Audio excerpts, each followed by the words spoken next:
ازيك حبايبي؟ عاملين ايه؟ يا رب تكونوا بخير وفي احسن حال. النهارده هنعمل مع بعض نوتيلا حلوه جدا جدا بطعم فاخر جدا وكمان اقتصاديه في نفس الوقت. هنعملها من غير بندق. بصوا القوام، بصوا الكريميه اللي فيها وطعمها غني جدا جدا. هقول لكم ازاي تعملوها بالطعم ده وبالقوام ده. كمان هعلمك النهارده لو في مكون مش موجود عندك ازاي تستبدليه، وازاي تزودي وتقللي الحاجات اللي موجودة عندك. لو عندك حاجة ناقصة، عندك حاجة قليلة، هقولك ازاي تستبدليها وتبدليها بايه، او ازاي تظبطي المقادير بتاعتك. تعالوا النهاردة نشوف. بس بصوا قبل ما نشوف عايزاكم تشوفوا الفيديو كويس جدا، ولو عجبتكم الوصفة ما تنسوش بقى تعملوا لي لايك وتشتركوا في القناة وتفعلوا زرار الجرس عشان يوصلكم كل الفيديوهات اللي بعملها. اول حاجه مبدئيا كده، ده لبن بودر وده كاكاو خام وسكر بودر، وعندي لبن سايل، وعندي زيت على سمنه، او زيت على زبده، اي حاجه، او زيت بس. تمام. وعندي كيس من نسكافيه البندق. بصوا مبدئيا الاساسي عندي الكاكاو والسكر البودر واللبن السايل او البودر. تمام، يعني تقدري تستبدلي ده او ده. انا هقول لكم المكونات اللي انا عاملاها وانتوا بقى هقول لكم ازاي تستبدلوها. عندي نص كوبايه من الكاكاو الخام، يكون كاكاو نوع كويس عشان يديكي طعم حلو. عندي نص كوبايه من اللبن البودر، برضو نفس الحكايه، يكون طعم حلو ويكون عشان يديكي برضو نتيجه حلوه. نص كوبايه من السكر بودر، اظن ما فيش اسهل من كده، نص نص نص. انا عامله لكم كل الحاجات نص كوبايه. اللبن السايل ربع كوبايه من اللبن السائل، بس انا حطاها في الكوبايه اللي هي الكبيره شويه اللي هي التلت، بس هي ربع كوبايه. وربع كوبايه من الزيت او السمن. تمام. او زيت على زبده او زيت على سمن. انا هنا حاطه شويه زبده على زيت. تمام. اهم حاجه يبقى زيت شويه فيها، يعني نسبه زيت عشان يديكي قوام حلو. وكيس نسكافيه بطعم البندق. طيب لو انا ما عنديش لبن بودر هتستغني عنه خالص، هيبقى نص كوبايه كاكاو، نص كوبايه سكر. يبقى هتقللي بقى اللبن السائل، لان انت عندك كده المكونات الجافه قليله شويه. هنحط كل المكونات مع بعض ما عدا الزيت في الخلاط وهنضرب كده. بصوا انا هنا ضربت، حسيت ان اللبن السائل، بصوا حسيته قليل شويه فهزود شويه. تمام. عشان كده بقول لكم تقدري تزودي تقدري تقللي، اهم حاجه تشوفي الحاجات الاساسيه وتحطيها، وبعد كده تزودي وتنقصي على اساسها. اساسي عندك الكاكاو الخام والسكر بودر او عادي. تمام. وعندك كمان الزيت، تقدري تستخدمي سكر وكاكاو وزيت بس، مفيش اسهل ولا اخف من كده. وتزودي كمان شويه ميه تقلبيهم مع بعض، وبعد كده تزودي الزيت. ده لو هتعمليها سكر وكاكاو بس هتدوبيهم كده بشويه ميه، وبعد كده تضيفي الزيت وتضربي كده في الخلاط، هتتقل معاكي وتشوفي بقى القوام اللي انت عايزاه. كمان الزيت تقدري تحطي مبدئيا تحطي معلقه معلقه لحد ما يديكي القوام اللي انت عايزاه. بصوا انا هنا اداني القوام اهو، عملته كده صوص حلو. وبعد كده هزود بقى الزيت والسمنه اللي عندي. تمام. عايزه اهم حاجه ان هو يتقلب كده ويبقى حلو كده، يبقى صوص شوكولاته حلو. بعد كده لما احط الزيت هو هيتقل كمان، لما يتحط في التلاجة هيتقل كمان، لان انا حاطه كمان زبده. فالزبده زي ما انتوا عارفين بتمسك شويه وبتزود القوام. فبصوا انا عايزه اقلبه الاول، لان انا لو حطيت الزيت من الاول كان هيتقل على طول وهيمسك في الخلاط ومش هيدوب معايا. فالزيت ده هخليه اخر مرحله. اهم حاجه المكونات بتاعتي عندي تبقى مندمجه كده مع بعض. شايفين انا زودت كمان معلقتين من اللبن. علشان كده بقولك جربي واعملي، انا بديكي الاساسيات واديكي الحاجات الاساسيه في الوصفه، والباقي بقولك برضو لو في حاجه تقدري تستبدليها. يعني انت ممكن تستغني عن اللبن بودر لو مش موجود. لو مش موجود لبن سائل تقدري تستبدليه بشويه من الميه، مش هيحصل اي حاجه على فكره، عادي جدا. كل الحاجات دي بتدي بس طعم غني للوصفه علشان تبقى زي الجاهزه وتبقى كمان احلى. عايزه اقول لكم ان الوصفه دي حلوه جدا. بصوا انا هنا عملتها، بصوا شايفين القوام ده، هي دوب لسه مضروبه. عايزه اقول لكم الزبده مع الزيت بتخلي طعمها حلو جدا، احلى ما اني احط زيت بس.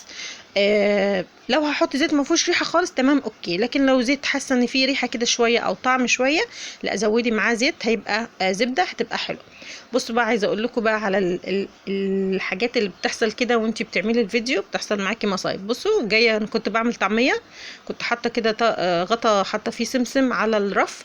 رحت اجيب برطمانه، جيت لقيت الغطا ده واقع على يعني وقع جه على حرف الخلاط. طبعا شويه من السمسم وقعوا في شفشق الخلاط من لما رحت اجيب البوله بتاعه اللي احط فيها النوتيلا، عشان دورت على برطمانه ما لقيتش، فقلت خلاص بقى احطهم في البولات دي. طبعا مش هرمي الوصفه ولا هقلبها وتبوظ وتبقى خلاص الوصفه باظت، لا، هنا برضو انا قصدت ان انا اصور لكم الجزء ده علشان لو اي حاجه حصلت معاكي زي كده ما تقلقيش خالص، كل حاجه بتتصلح. برضو في فيديو هنزله لكم في حاجات كتير قوي قوي من اللي بنصورها ومن اللي بنعملها بتبقى يعني فيها حاجه كده حصلت، برضو هنزلها لكم واقول لكم تتصرفوا فيها ازاي. بصوا هنا اهم حاجه ان انت تطلعي كده الوش اللي من فوق اللي فيه سمسم، ولما تيجي تنزلي المعلقه تاني المعلقه تبقى نظيفه ما بيبقاش فيها سمسم، علشان تاخدي باقي النوتيلا. بصوا كل اللي طلع ده اللي هو من فوق يعني يا دوب معلقه واحده يعني، فمش هبوظ الوصفه عشان خاطر معلقه واحده. طلعته كده على جنب كله بالطريقه دي زي ما انتوا شفتوا، وكل اللي في الخلاط برضو في الجنب كده، لان السمسم لزق في النوتيلا اللي في الخلاط في الجنب كده. خلاص خلصنا المصيبه بتاعتنا وظبطنا الدنيا. نطلع بقى النوتيلا الاصليه بتاعتنا الحلوه ونحطها في البوله من غير سمسم ولا اي حاجه تبوظها. عايزه اوريكم برضو عملت معايا كميه قد ايه. بصوا نص كوبايه الكاكاو الخام، يعني مثلا انا جبت كاكاو خام، انا بجيب دريم بس ما لقيتش دريم، رحت جبت كورونا. بس كورونا يعني قريب شويه من دريم، بس الدريم بيبقى اتقل شويه واوفر واحلى يعني، بيديكي كميه حلوه.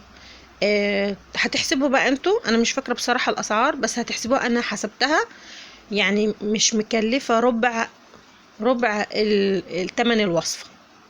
وهقول لكم جابت معايا قد ايه. جابت معايا اكتر من ربع كيلو، يعني البوله دي الجميله اكتر من ربع كيلو، غير اللي انا طلعته، غير اللي كان في الخلاط اللي انا هعمله دلوقتي ميلك تشيك. هعمله بتاع ده كاكاو باللبن. انا كان نفسي اعمل ميلك تشيك بس ما كانش عندي ايس كريم بصراحه، فحطيت له كده لبن ساقع، وبرده استخدمت اللي هو فيه السمسم، برده هقول لكم استخدمته ازاي. بصوا هنا كده خلاص مليت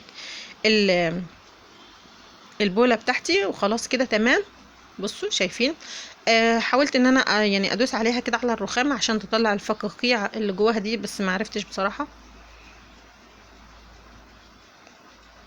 بصوا بقى هي القوام بتاعها ده هي لسه دلوقتي يعني لما تطلع من التلاجة هتبقى اللي هي ماسكه نفسها. انا عايزاها قوامها يبقى تخين برضو كده علشان لما احشيها في السندوتشات ما تطراش كده وما تتبلش معايا، وما تخليش العيش بتاع السندوتشات يدبل كده وتبقى سايحه فيه كده وتبوظ الدنيا. فحاولي ان انت القوام بتاعها برضو يبقى حلو كده ويبقى ماسك نفسه، ما تعملهاش خفيفه ولما تمسك في التلاجة يبقى القوام بتاعها يا دوب تقيل شويه، لا خلي القوام بتاعها حلو كده ماسك نفسه عشان لما تحطيها في التلاجة تمسك نفسها كويس جدا. تيجي تفرديها بقى في السندوتشات ما تبوظلكيش السندوتشات وتسيح بسرعه منك. هنا خلاص انا طبعا حطيت النوتيلا في التلاجة علشان تمسك نفسها. انا هطلعها لكم بعد ساعه او ساعه ونص. هعمل كده بباقي الشوكولاته طبعا اللي في الخلاط، نضربها كده بشويه لبن. تمام ضربتها كده كويس وحطيت سكر، طبعا تظبطي السكر بتاعك واللبن. عايزه بقى ميلك تشيك هتجيبي معلقتين ايس كريم وتحطيهم فيه وتضربي بالخلاط.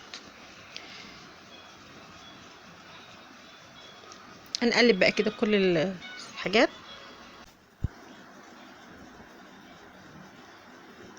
بس كده هنضربه كده ضربة خفيفة تاني عشان بس ندوب ناخد كل صوص الشوكولاتة اللي في الخلاط واللي في المعلقة كله، وهنقلب كده تمام. بصوا بقى هنجيب بقى كده الشوكولاتات بتاعتنا.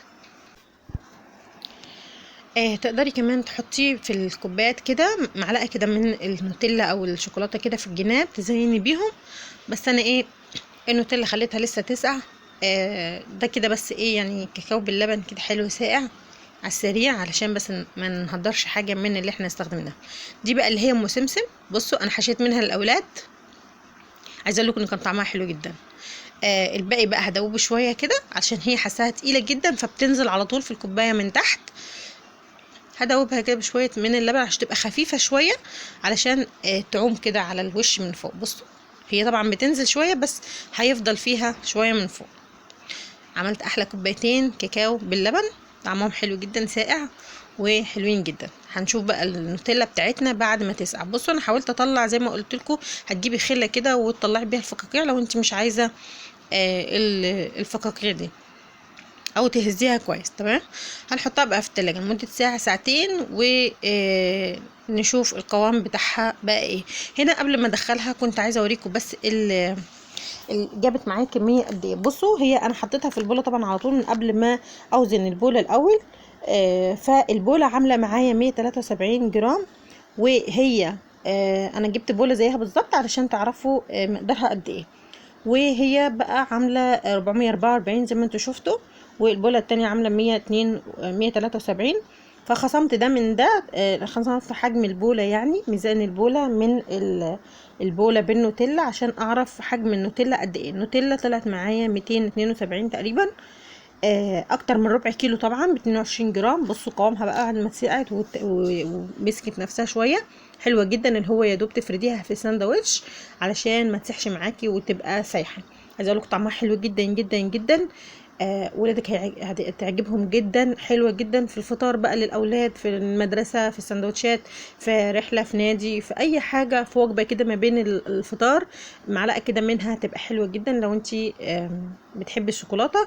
حلوه جدا جدا. ما تنسوش بقى تشتركوا في القناه وتفعلوا زرار الجرس، وانا قلت لكم على بدايل كتير. اتمنى يا رب تعجبكم الوصفه وتستفادوا ولو بمعلومه واحده. باي باي، اشوفكم في فيديو جديد.